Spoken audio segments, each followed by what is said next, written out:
الحمد للہ رب العالمین والعاقبۃ للمتقین والصلاة والسلام علی نبیہ محمد وآلہ واصحابہ اجمعین اما بعد اعوذ باللہ من الشیطان الرجیم بسم اللہ الرحمن الرحیم الا ان اولیاء اللہ لا خوف علیہم ولا هم يحزنون صدق اللہ العظیم وصدق رسولہ النبی الکریم ونحن على ذلك لمن الشاہدین والشاکرین والحمد للہ رب العالمین ان اللہ وملائکتہ یصلون علی النبی یا ایہا الذین آمنوا صلوا علیہ وسلموا تسلیما درود شریف پڑھیے اللہم صلی علی سیدنا و مولانا محمد مبارک وسلم صلو علیہ صلاۃ و سلام علیک یا رسول اللہ یا حبیب اللہ یا نبی اللہ صلی اللہ تعالی علیہ وسلم کی محمد سے وفا تو نے تو ہم تیرے ہیں کی محمد سے وفا تو نے تو ہم تیرے ہیں یہ جہاں چیز ہے کیا لوح و قلم تیرے ہیں اور خدا شاہد ہے کہ وہ بازار لگتا ہے مدینے میں خدا شاہد ہے کہ وہ بازار لگتا ہے مدینے میں جو ملتا نہیں زمانے میں وہ ملتا ہے مدینے میں اللہ تبارک و تعالی لاکھ لاکھ شکر ہے کہ پروردگار عالم نے ہم سب کو مسلمان گھروں میں پیدا فرمایا اللہ تبارک و تعالی کا لاکھ لاکھ شکر ہے کہ پروردگار عالم نے ہم سب کو اپنے پیارے حبیب کی امت میں پیدا فرمایا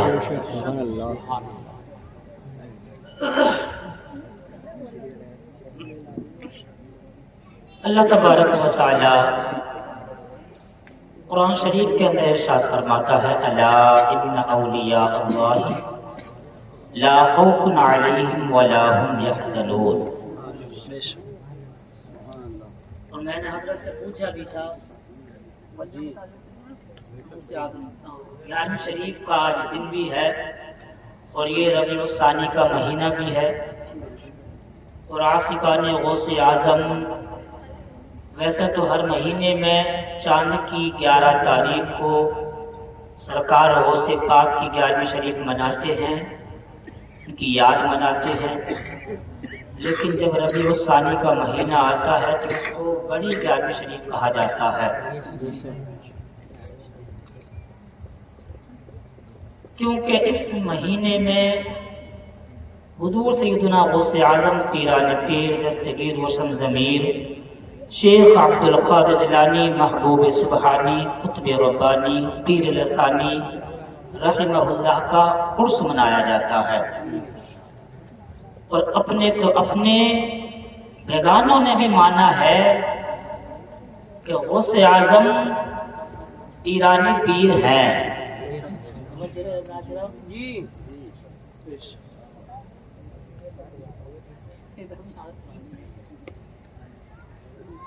اپنے تو اپنے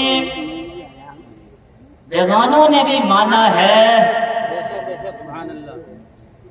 کہ عبد القادر جیلانی پیروں کا پیر ہے جو مخالف جماعت ہے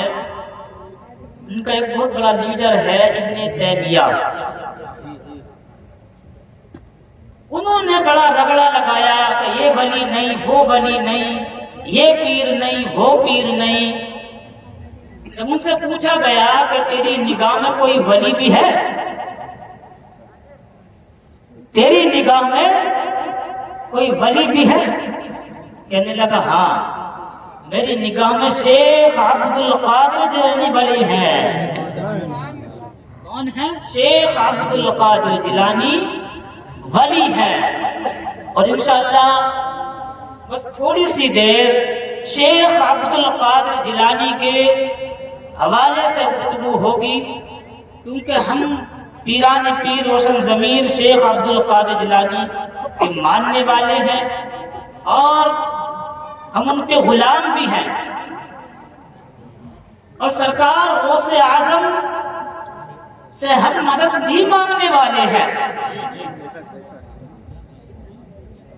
سرکار غوث اعظم کی وہ شان ہے کہ رب کائنات نے وہ شان عطا فرمائی ہے،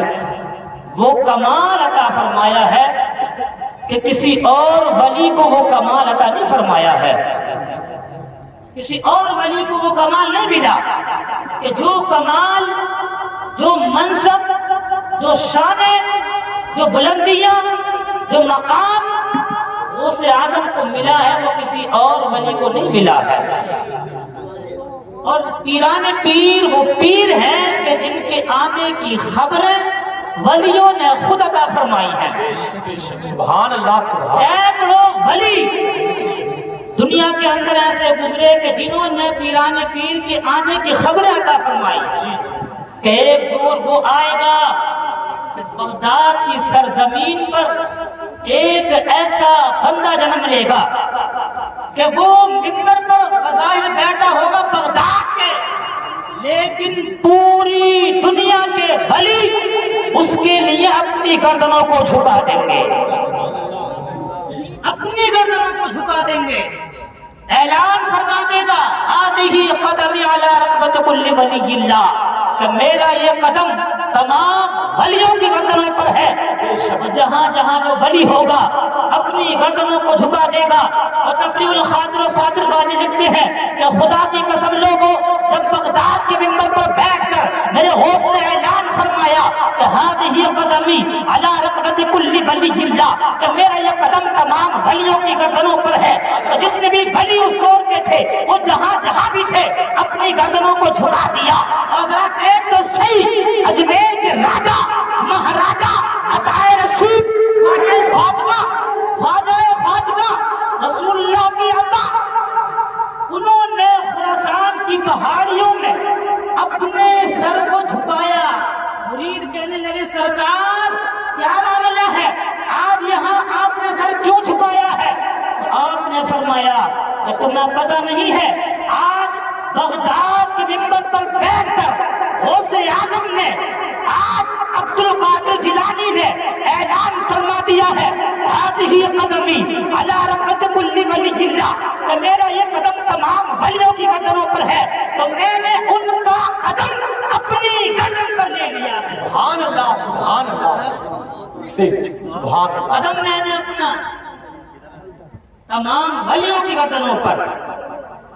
اور ایک بڑی پیاری مجھے ایک روایت ملی، تفریح الخاطر و فاطر کے اندر موجود ہے، بڑی پیاری. حضور نبی کریم صلی اللہ تعالی علیہ وسلم، وہ آپ نے واقعہ سنا ہے، لیکن اسی کے بالکل ہبہو اسی کے طریقے سے اس میں بھی ہے کہ وہ جو سرکار کا کرتے مبارک اے رحم صحابی رسول لے کر گئے حضرت اویس کرنے کے لیے، حضرت اویس کرنے کے لیے لے کر گئے، اور سرکار نے فرمایا کہ اویس کرنی سے کہہ دینا کہ وہ میری گناہگار امت کے لیے دعا کرے، گناہگار امت کے لیے دعا کرے. صحابی رسول مولا علی جب یہ پیرہن لے کر گئے تو اس میں مختلف روایتیں بھی ہیں. جا کر حضرت اویس کرنے کو دیا، ایک روایت میں آتا کہ نماز میں مشغول تھے، ایک روایت میں آتا کہ بستی میں جا کر ڈھونڈا، آپ کا جھونپڑا تھا جنگل میں، وہاں آپ عبادت میں مشغول تھے. جب عبادت سے فارغ ہوئے وہ کرتے مبارک سرکار کا دیا اور کہا کہ آپ اس کو پہنیں اور گناہگار امت کے لیے دعا کریں. آپ نے وہ کرتے مبارک لیا اور آپ مسجد میں تشریف لے گئے، رب کائنات کی بارگاہ میں دونوں ہاتھوں کو اٹھا دیا اور عرض کرنے لگے پروردگار عالم، میں یہ کرتا جب تلک نہیں پہنوں گا، تو مولا علی نے کہہ دیا تھا کہ سرکار نے فرمایا ہے کہ تم گناہگار امت کے لیے دعا کرنا، تو پروردگار میں جب تک یہ کرتا نہیں پہنوں گا جب تک تو گناہگار امت کی بخشش نہ فرما دے گا، گناہگار امت کی بخشش نہ فرما دے گا۔ رب کائنات نے ارشاد فرمایا بس کرنی ہم نے آدھی امت کی بخشش فرما دی ہے، آدھی امت کی ہم نے بخشش فرما دی ہے۔ عرض کرنے لگے پروردگار عالم آدھی امت کو کون بخشے گا؟ رب کائنات نے ارشاد فرمایا اے اویس کرنی اب دعا نہ کرو، آنے والے زمانے میں بندہ ایسا آئے گا کہ وہ اپنے ہاتھوں کو اٹھائے گا، جب وہ دعا کرے گا تو آدھی امت کی بخشش ہم نے اس کی دعا سے کرنی ہے، اس کا نام عبد القادر جیلانی ہے۔ نعرہ تکبیر، نعرہ رسالت، نعرہ حیدری، جشن غوث الورا، عصمت غوث اعظم، نعرہ تکبیر، نعرہ رسالت، سبحان اللہ۔ اس کا نام عبد القادر جیلانی ہے۔ اب حضرت اویس کرنی عرض کرنے لگے پروردگار عالم یہ عبد القادر جیلانی کون ہے، کب پیدا ہوگا؟ میرا دل یہ چاہتا ہے کہ میں اس کو دیکھ لوں، میرا دل یہ چاہتا ہے کہ میں اس کا دیدار کر لوں۔ رب کائنات نے ارشاد فرمایا اے اویس کرنی ابھی وہ زمانہ قریب نہیں ہے، ابھی وہ زمانہ دور ہے، لاسٹ زمانے میں آئے گا۔ ہم نے وہ شان اس کی رکھنی ہے کہ جیسے ہم نے نبیوں میں اپنے پیارے محبوب کی شان رکھی ہے، ایسے ہم نے ولیوں میں اس کی شان، یعنی کہ جیسے ہم نے نبیوں میں شان محمد رسول اللہ کی رکھی ہے، ایسے ہم نے شان ولیوں میں شیخ عبد القادر جیلانی کی رکھی ہے۔ سبحان سبحان، جیسے شان نبیوں میں میرے آقا کی ہے، ویسے ہی شان ولیوں میں شیخ عبد القادر جیلانی کی ہے۔ کون عبد القادر جیلانی؟ وہ عبد القادر جیلانی جنہوں نے خود فرمایا رب کائنات نے مجھے وہ مقام عطا فرمایا ہے کہ پوری دنیا میں ایسے دیکھ رہا ہوں جیسے کہ ہتھیلی پر رائی کا دانہ رکھا ہوا ہے۔ وہ مقام ہے شیخ عبد القادر جیلانی کا، انہوں نے خود فرمایا ہے کہ اگر میرا مرید سچے دل سے اگر مجھے پکارے اور وہ مشرق نہ ہو اور میں مغرب نہ ہوں تو میں اس کو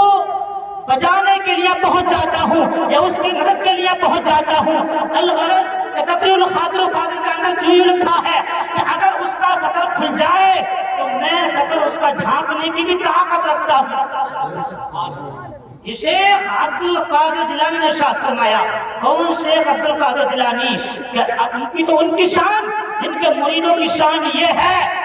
کہ جو وہ کہہ دیتے ہیں وہ ہو جاتا ہے۔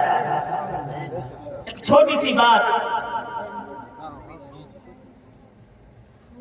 ٹائم بھی جو ہے کم دیا گیا ہے، علماء اکرام کی فہرست بھی ہے، حضرات کی فہرست بھی ہے، اس لیے جو ہے تیز تیز بولنا پڑ رہا ہے۔ دوسری بڑی اللہم صلی علی سیدنا و مولانا محمد مبارک وسلم علیہ السلام علیک یا رسول اللہ صلی اللہ تعالی علیہ وسلم۔ کون ہے شیخ عبد القادر جیلانی؟ وہ شیخ عبد القادر جیلانی کہ جنہوں نے خود ارشاد فرمایا کہ لوگوں میں نے وہ تکلیف برداشت کی ہے، میں نے وہ بھوک برداشت کی ہے کہ جب مجھے کچھ کھانے کو نہیں ملتا تھا تو میں پیڑوں کی چھال چھٹا چھٹا کر کے کھاتا تھا، پیڑوں کے پتے کھاتا تھا، لیکن میں علم دین حاصل کرتا رہا۔ ایک زمانہ وہ بھی آیا کہ میں نے سوچا لاؤ بستی کے اندر تو کچھ کھانے کو نہیں مل رہا ہے، لاؤ جنگل کی طرف نکلا جائے، تو میں نے دیکھا کہ پیڑوں کی چھالیں بھی چھٹی ہوئی تھی، میں نے سوچا کہ لاؤ شہر کی جانب چلا جائے تو شاید یہاں پر کچھ مل جائے گا۔ آپ شہر کے اندر جاتے ہیں، سب طرف برائے کرام آپ سے پہلے وہاں پر پہنچ چکے ہوتے ہیں، پھر آپ مسجد کے اندر آ جاتے ہیں، بیٹھ جاتے ہیں، آنکھیں بھوک بھوک کر رہی ہیں، پیٹ بھوک بھوک کر رہا ہے، اللہ اکبر کی بات میں مشغول ہو جاتے ہیں، رب کائنات کے ذکر میں مشغول ہو جاتے ہیں۔ ادھر ایک اجنبی آتا ہے اور وہ روٹی نکال کر کھانے لگتا ہے۔ شیخ عبد القادر جیلانی فرماتے ہیں کہ میرے دل نے چاہا کہ مجھ سے یہ بندہ کہہ دیتا تو میں بھی یہ کھانا کھا لیتا، اتنے بندہ کہہ دیتا ہے کہ آؤ تم بھی کھانا کھا لو، کہنے لگے نہیں تم بھائی کھانا کھاؤ، نہیں تم بھی کھانا کھا لو۔ آپ فرماتے کہ میں اٹھ کے چلا گیا، جب میں قریب گیا تو وہ بندہ کہنے لگا کہ میں ایک بندے کو یہاں پر تلاش کرتے ہوئے آیا تھا، جب اس کی ماں، میں چلنے لگا تو اس کی ماں نے مجھے کچھ پیسے دیے تھے، کچھ چیز دی تھی کہ میرا بیٹا شیخ عبد القادر جیلانی بغداد کی سرزمین زمین پر علم دین حاصل کر رہا ہے، تم وہاں کو جا رہے ہو، لو یہ کچھ سونا دے دینا، یہ کچھ پیسے دے دینا، وہ خرچ کر لے گا۔ اللہ اکبر، ماں کتنی پیاری ماں ہوتی ہے، اور بندو ماں تو ماں ہوتی ہے، ماں وہ ہوتی ہے کہ بچہ اگر تڑپتا ہے تو ماں کا کلیجہ پھٹ جاتا ہے۔ آج ہم نے ماں کی محبت کو بھلا دیا ہے، آج ہم نے ماں کی شانوں کو بھلا دیا ہے۔ ماں اگر ہم سے کوئی کلام کو کہے تو پھر ہم پھٹ جاتے ہیں، تڑپ جاتے ہیں۔ آج تو صحیح رب کائنات نے ماں کی خدمت کرنے کی وجہ سے کیا کیا مقام عطا فرمائے ہیں۔ حضرت سلیمان علیہ السلام اللہ کے برگزیدہ پیغمبر ہیں۔ ایک دن آپ سیر کر رہے تھے، جب ایک دن آپ دریا کے کنارے پر ہوا کا قہر اڑ رہا تھا، اس پر بیٹھے ہوئے تھے، سمندر کے کنارے پر گھوم رہے تھے، موجیں اٹھ رہی تھی، طغیانیاں اٹھ رہی تھی۔ دل میں خیال آیا کہ لاؤ یار دیکھا جائے کہ یہ طغیانیاں کہاں سے اٹھ رہی ہیں، یہ موجیں کہاں سے اٹھ رہی ہیں، آخرکار اس کا مجاہدہ کیا جائے، اس کو دیکھا جائے۔ آپ نے مجمع کی جانب ایک نگاہ ڈالی اور جنوں سے کہنے لگے کہ کون ہے وہ دیکھ کر کے آئے گا کہ یہ طغیانیاں کہاں سے اٹھ رہی ہیں، یہ موجیں کہاں سے اٹھ رہی ہیں۔ ایک جن کھڑا ہوا وہ کہنے لگا سرکار میں دیکھ کر کے آؤں گا کہ یہ موجیں کہاں سے اٹھ رہی ہیں، یہ طغیانیاں کہاں سے اٹھ رہی ہیں، یہ لہریں کہاں سے بن رہی ہیں۔ دن پانی کے اندر کود جاتا ہے، چاروں طرف دیکھتا ہے کہ ایک بڑا خوبصورت محل ہے، بڑا اچھا ایک گھر ہے، لیکن اس کے سارے دروازے بند ہیں، پتہ نہیں چلتا ہے کہ دروازہ کدھر ہے، اس کا گیٹ کدھر ہے۔ واپس آ جاتا ہے، کہتا ہے حضور میں نے دیکھا ہے کہ اس پانی کے اندر، اس سمندر کے اندر ایک بڑا خوبصورت محل ہے، لیکن اس کے سارے دروازے بند ہیں، مجھے پتہ نہیں چل رہا ہے اس کا گیٹ کدھر سے ہے۔ پھر جو ہے کہنے لگے کہ میں تو اس سے قاصر رہا کہ میں نہ اس کے اندر جا سکا، کوئی اور ہو تو بتاؤ۔ تو حضرت آصف برخیہ جو حضرت سلیمان علیہ السلام کے صحابی ہیں، وہ کہنے لگے حضور اگر آپ مجھے اجازت دیں تو میں جاؤں گا، آپ مجھے اگر اجازت دیں تو میں جاؤں گا۔ یہاں سے پتہ چلا کہ ولی کی شان کیا ہے، ولی کی پاور کیا ہے، ولی کی طاقت کیا ہے، اور صحابی کی طاقت کیا ہے، صحابی کا مقام کیا ہے۔ آصف برخیہ وہ جو آپ نے واقعہ سنی ہوگا حضرت بلقیس کا تخت لانے کا، واقعہ نہیں ہے، لیکن تم جاؤ۔ حضرت آصف برخیہ پانی کے اندر کود گئے، چھلانگ لگا دی۔ آپ نے جا کر دیکھا وہی جو جن کہہ رہا تھا کہ بڑا خوبصورت محل ہے، اچھا گھر ہے، لیکن دروازہ کوئی نہیں ملتا اس کا۔ آپ بھی آ گئے، کہنے لگے حضور دروازہ تو نہیں ملا، لیکن ہاں اتنا کر سکتا ہوں کہ اگر آپ کچھ جنوں کو میرے ساتھ اگر بھیج دیں تو میں اس محل کو پانی میں سے نکال کر کے باہر لے آؤں گا۔ کچھ جنوں کو ساتھ کر دیا گیا کہ ٹھیک ہے جنوں کو ساتھ لے جاؤ۔ کچھ جنوں کو ساتھ لے کر گئے اور وہ جو محل تھا پانی کے اندر تو وہ اٹھا کر کے اور باہر کنارے پر لا کر رکھ دیا۔ حضرت سلیمان علیہ السلام نے اس کا چکر لگایا، بس دل میں ایک خیال آیا، دل میں ایک خیال سا جاگا کہ یار کتنا اچھا ہوتا کہ اس کا گیٹ کھل جاتا اور میں اس کا دیدار کرتا، اندر سے جا کر کے میں دیکھتا کہ اس کے اندر ہے کیا چیز، ہے کیا چیز۔ رب کائنات نبیوں کے دل کے خیالات کو بھی قبول فرما لیتا، نبیوں کے دل کے خیالاتوں کو بھی قبول فرما لیتا ہے۔ وہ جو کہا تھا لوگوں نے کہ سرکار آئے ہیں، نبی کہلواتے ہیں لیکن قبلہ تو ہمارے استعمال کر رہے ہیں، یعنی کعبہ تو وہی پرانا والا جو مکے میں ہے، وہی ہمارا جو ہے کعبہ تو یہی ہمارا استعمال کر رہے ہیں جو فلسطین کے اندر ہے۔ اور نبی آئے ہیں تو اپنا قبلہ بنائے نا۔ بس دل میں خیال آیا تھا قبلہ دین جو مسجد ہے مدینہ شریف کے اندر دو قبلہ والی، اسی کے اندر تو دل کے اندر خیال آیا تھا سرکار کو کہ یار کتنا اچھا ہوتا کہ میرا قبلہ بھی اور ہوتا۔ رب کائنات نے ارشاد فرمایا اے میرے حبیب دل کے اندر صرف خیال آیا ہے، خیال، ہم نے تیرے خیال کو بھی قبول فرما لیا، ہم نے تیرے خیال کو بھی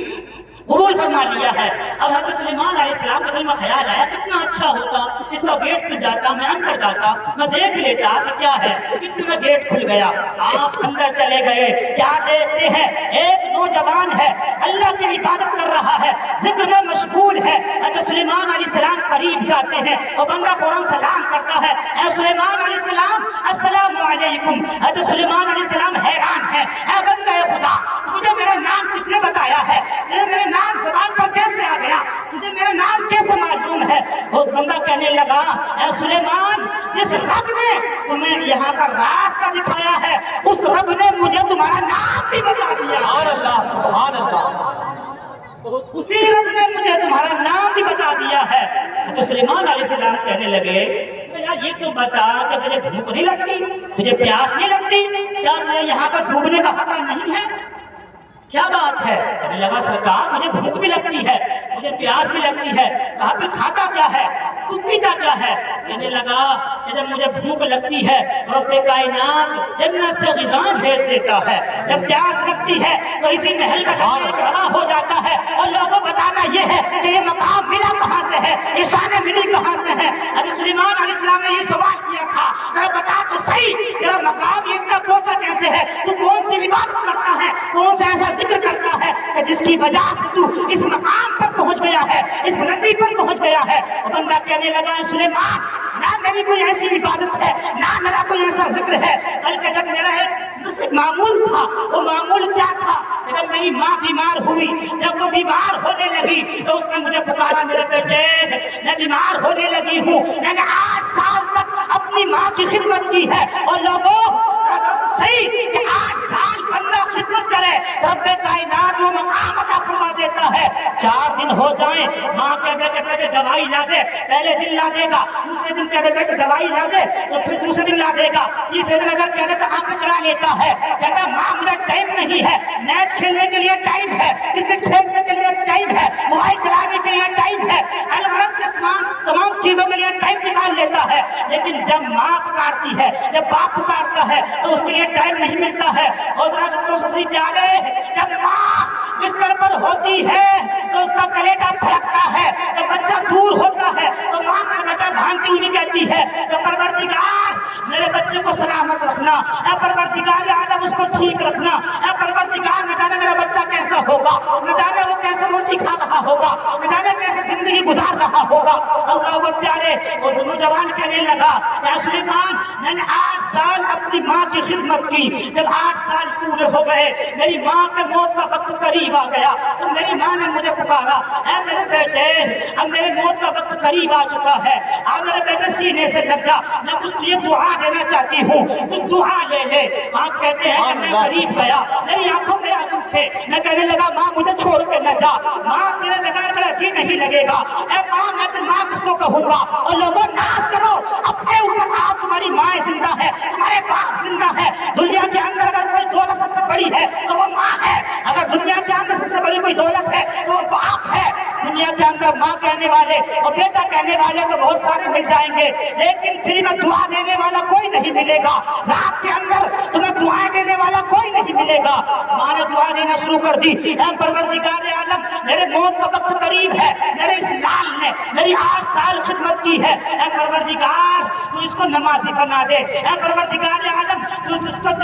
ذکر و اذکار میں لگ جائے تو ایسا بندہ بنا دے۔ اللہ پر پیارے کہتے ہیں کہ میری ماں کا انتقال ہو گیا، پھر میں باپ کی خدمت میں آ گیا، 5 یا 6 سال میں پھر ماں باپ کی خدمت میں رہا، آخرکار میرا باپ بیمار ہو گیا اور پھر میرے باپ نے مجھے پکار لیا، باپ کہنے لگا بیٹے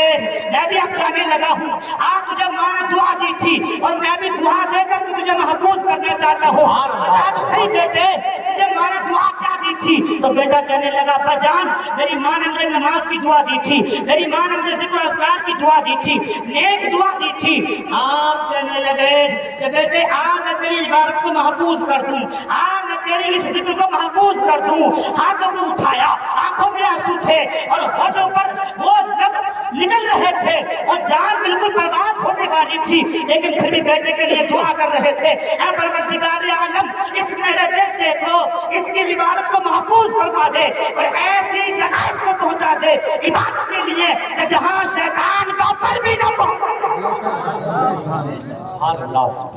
جہاں شیطان کا پر بھی نہ پہنچ سکے۔ کہنے لگے سلیمان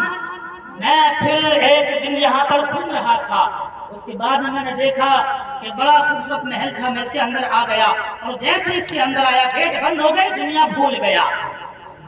دنیا ساری بھول گیا، بس میں عبادت میں لگ گیا۔ سلیمان سلام پوچھنے لگے اچھا تو یہاں آیا کب سے ہے؟